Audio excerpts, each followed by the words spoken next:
বিজ্ঞান নৈর্ব্যক্তিক অষ্টম শ্রেণী বার্ষিক বার্ষিক মূল্যায়ন।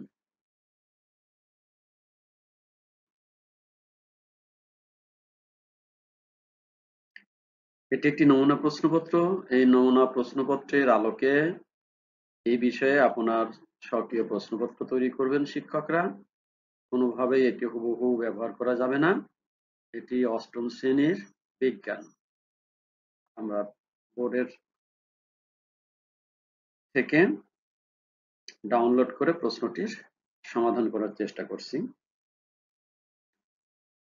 কোনটি দ্বিবীজপত্রী উদ্ভিদ? এখানে ধান একবীজপত্রী, কচু একবীজপত্রী, কলা একবীজপত্রী, ধুতুরা দ্বিবীজপত্রী উদ্ভিদ। হাইড্রোজেনের আইসোটোপের ট্রিটিয়ামের নিউটন সংখ্যা কত? হাইড্রোজেনের 3টি আইসোটোপ আছে। এই 3টি আইসোটোপের মধ্যে প্রথম হাইড্রোজেনের একটি মাত্র প্রোটন আছে, আর বাইরে কক্ষপথে একটি ইলেকট্রন আছে। ডিউটেরিয়ামের একটি প্রোটন আছে, একটি নিউট্রন আছে কেন্দ্রে, বাইরে একটি ইলেকট্রন থাকে। ট্রিটিয়ামের বাইরে একটি ইলেকট্রন থাকবে, নিউক্লিয়াসের ভিতরে একটি প্রোটন, দুটি নিউট্রন থাকবে। সুতরাং এখন উত্তর হবে দুটি নিউট্রন।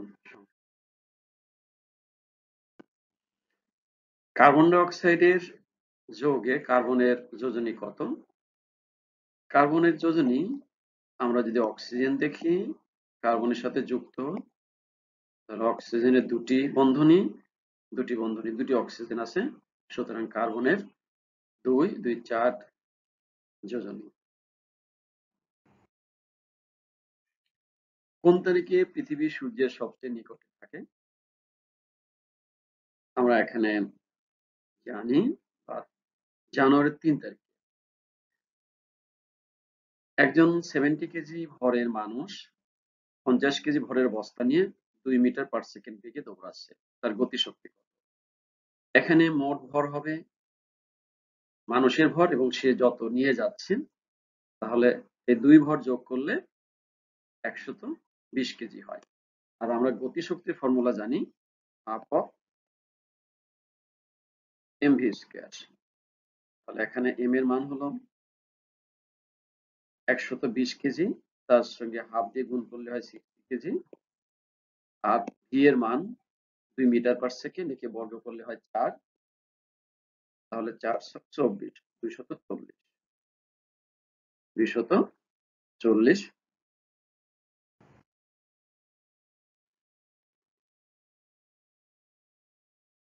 এখানে একটি বিক্রিয়া দেখা যাচ্ছে।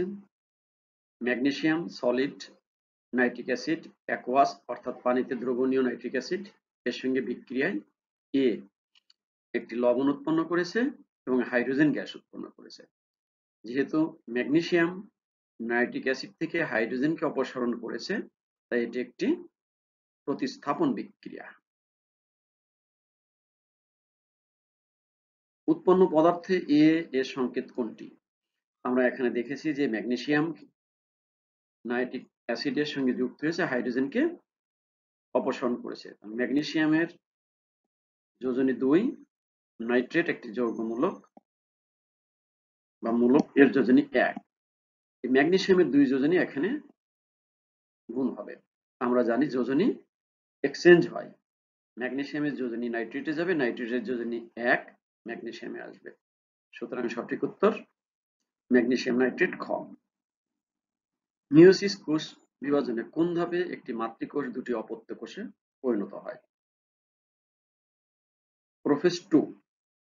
আমরা 5টি ধাপ জানি, তার ভিতরে প্রোফেজ 2 তে 9। এখানে বেগ এবং y অক্ষ বরাবর, x অক্ষ বরাবর সময় দেওয়া আছে। লেখচিত্রে সময়ের সাথে একটি গাড়ির বেগের পরিবর্তন দেখানো হয়েছে। 10 সেকেন্ড থেকে 20 সেকেন্ড সময় পর্যন্ত গাড়িটির ত্বরণ কত? যদি বেগ বনাম সময় লেখচিত্র থাকে, ওই সময়ে বেগের পরিবর্তন না হলে ত্বরণ হবে না।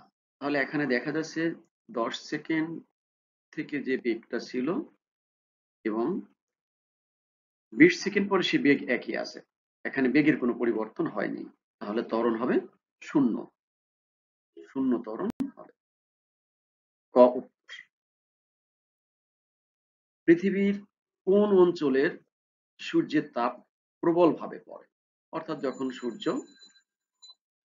পৃথিবীর সরাসরি মাথার উপরে থাকে, সেই অঞ্চলটা হচ্ছে বিষুবীয় অঞ্চল।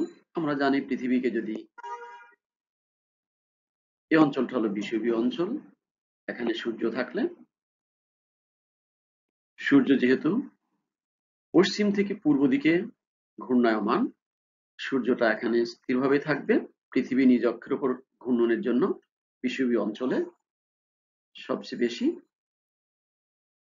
সূর্যের তাপ পড়বে। একক সময়ে কোনো বস্তুর বেগের বৃদ্ধিকে কি বলে? আমাদের ত্বরণে বলা হয়েছে বেগ বৃদ্ধির হারকে ত্বরণ বলা হয়। অর্থাৎ যদি শেষ বেগ বিয়োগ আদি বেগ, এটা হলো বেগের পরিবর্তন। এটা কত সময় হয়েছে? টি সময়ে হয়েছে। একক সময় হবে V minus you by T. এটাকে বলা হবে ত্বরণ, এ ইংলিশে অ্যাক্সেলারেশন বলা হয়। উত্তর ত্বরণ হবে। বল ও সরণের সম্পর্কিত করে কাজের গাণিতিক সমীকরণ কোনটি? আমরা জানি কোনো বস্তুর উপর বল প্রয়োগ করলে যদি সরণ হয় তাহলে কাজ হবে। বল এবং সরণের গুণফল হবে কাজ।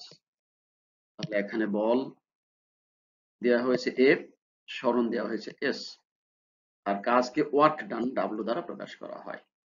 তাহলে এখানে গ, কোন মৌলের দুটি আইসোটোপের নিউক্লিয়াসে কোন মৌলিক কণিকা সমান থাকে? আমরা জানি নিউক্লিয়াসে থাকে নিউট্রন এবং প্রোটন থাকে। যদি প্রোটনের পরিবর্তন হয়ে যায় তাহলে মৌলটি নতুন মৌল হয়ে যাবে।